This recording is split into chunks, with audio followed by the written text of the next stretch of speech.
You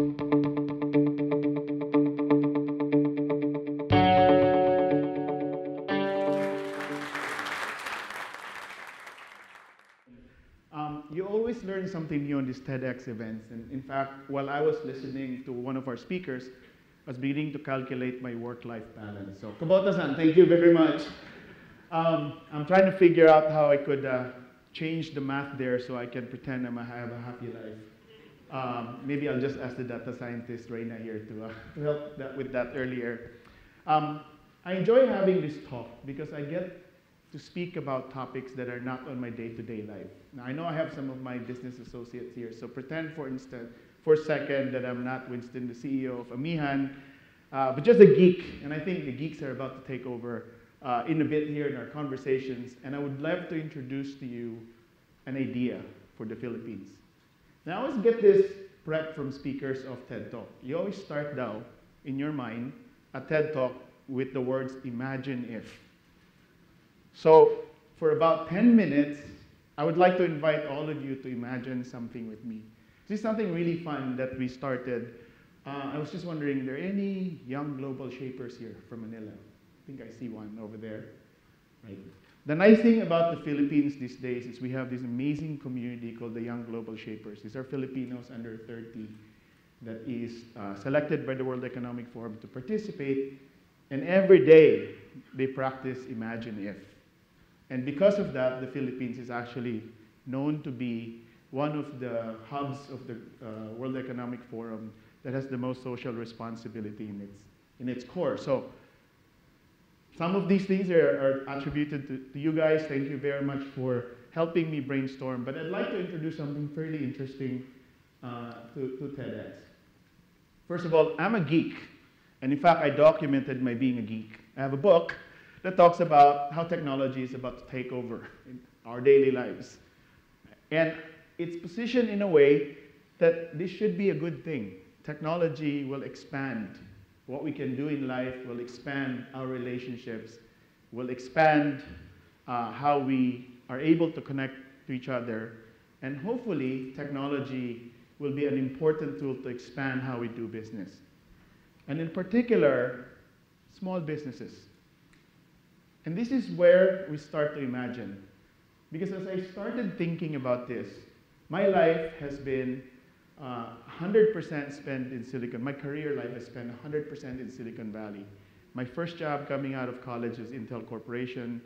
My first career was writing software, then making venture investments. And I still do that today. But when I come home to the Philippines, and I commute, I come home to the Philippines every week. So I go home Saturdays, I come back a week after.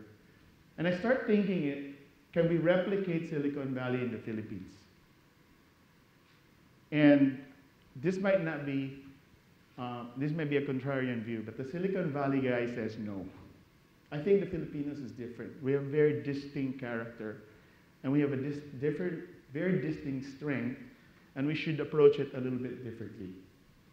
And if you think about it, 66% of Philippine jobs are done in small, micro, and medium-sized businesses. So if that's the case, and if technology is about to take over, what should we do? What's interesting? A few of my friends got together in 2014 when the World Economic Forum was in the Philippines, and when they started describing the Philippines as no longer the sick man of Asia, that the Philippines is becoming where prosperity might happen. And so we started thinking, if that's the case, how can we be a part of that? And what's interesting to think about when that prosperity is about to hit the Philippines, and more importantly, to me, what's truly Filipino? What is something that the Filipinos can excel? So we started talking about a new term, an indiepreneur. We did not like to call this new movement small business, because it means you're small forever.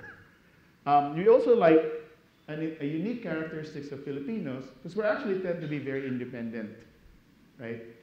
We'd like to do things our way. And in that process, we overlay that with the idea of, I want to be an entrepreneur. There's 1 million Filipino small businesses in the Philippines, so we want to combine the two of them. And as you start thinking of that, we're beginning to see a new face of the Filipino indiepreneur. And I want to share them with you in 3 30-second videos, just to introduce to you what a Filipino indiepreneur might look like.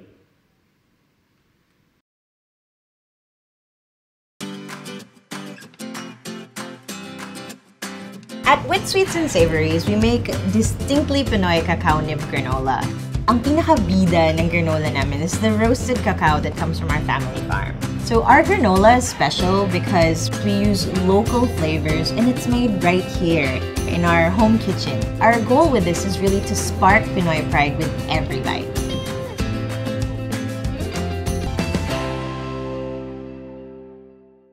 So Shayna and Erica are founders of a startup that focus primarily on education.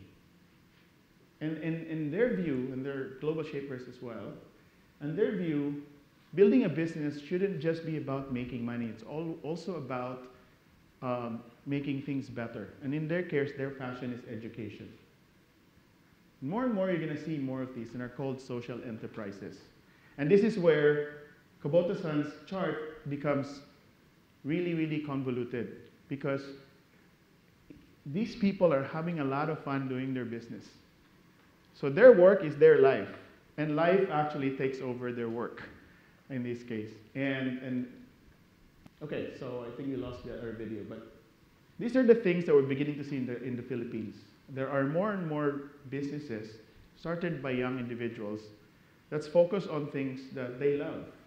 That entrepreneurship is no longer either tech, building the next Uber, or sari-sari store. And there's a lot more new exciting things that's coming to fold. You know, we're seeing more innovation in things like cupcakes. We're beginning to think and relive what we could have done if Marikina was successful. And we have a great shoe artisan business in the Philippines. And not even putting this in the fact, Filipinos are best in the world in performing arts. We have Filipino singers wherever you go, right? And so we're beginning to think about this industry.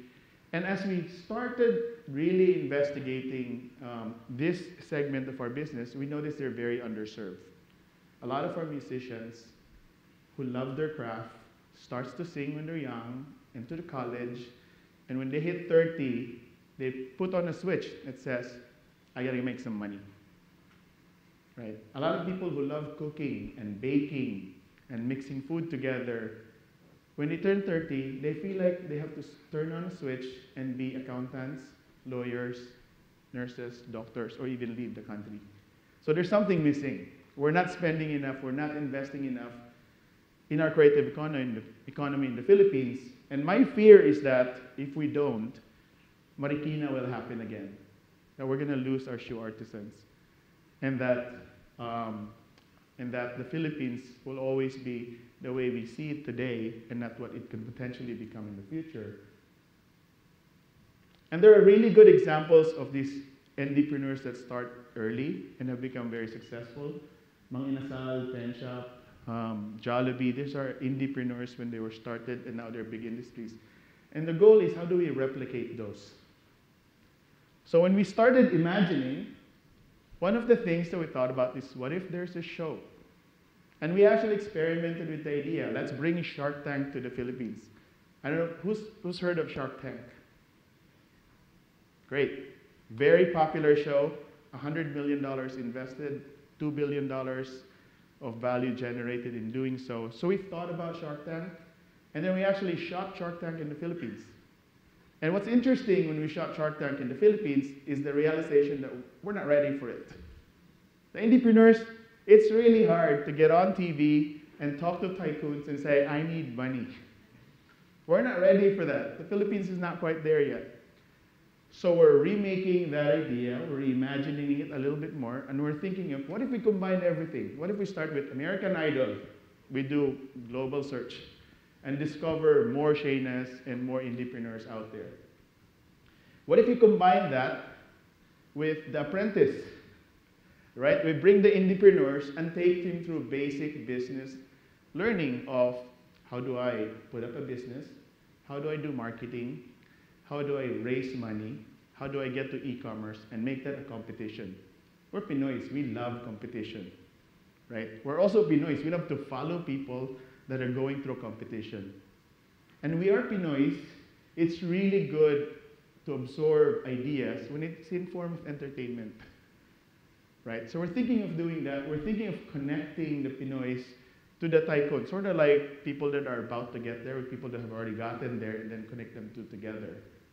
And finally, what if we really support them and build a venture fund for just the Filipinos? So these are initiatives that we're trying to build. It's done in a community, so the YGLs, the Global Shapers, a few of us are thinking through how to do this, and individuals. There's a website we're building called Indiepreneurs. And imagine a TV where we have all of that combined, and then connect them to mobile as well. And then we might see more people like this. I've been on the shoe business for 56 years. Aside from this is being my hobby and my passion, I really love shoes. I make shoes for my families, my friends, to my grandchildren, and some business associates.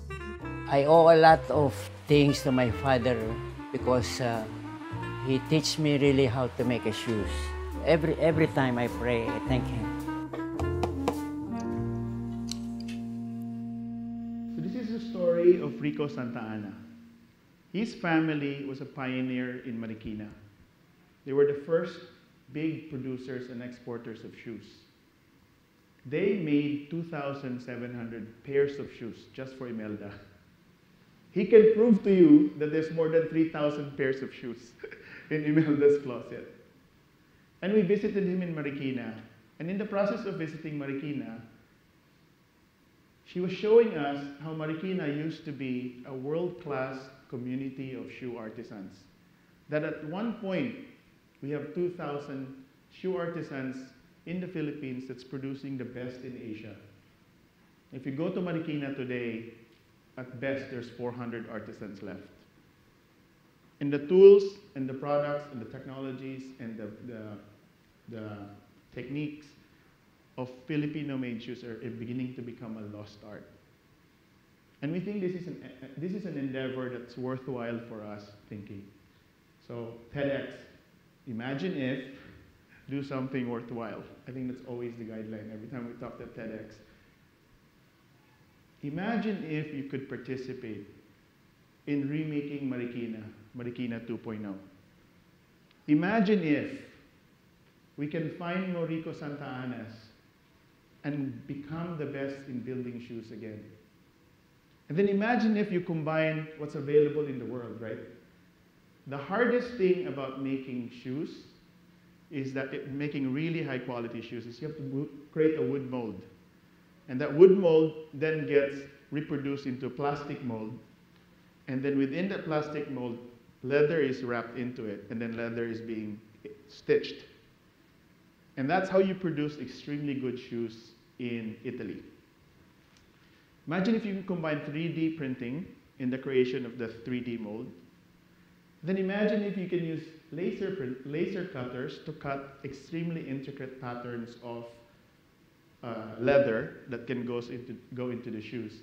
And then imagine if you add the concept of co-working and create a common place where shoe artisans can leverage all these tools and make extremely good shoes.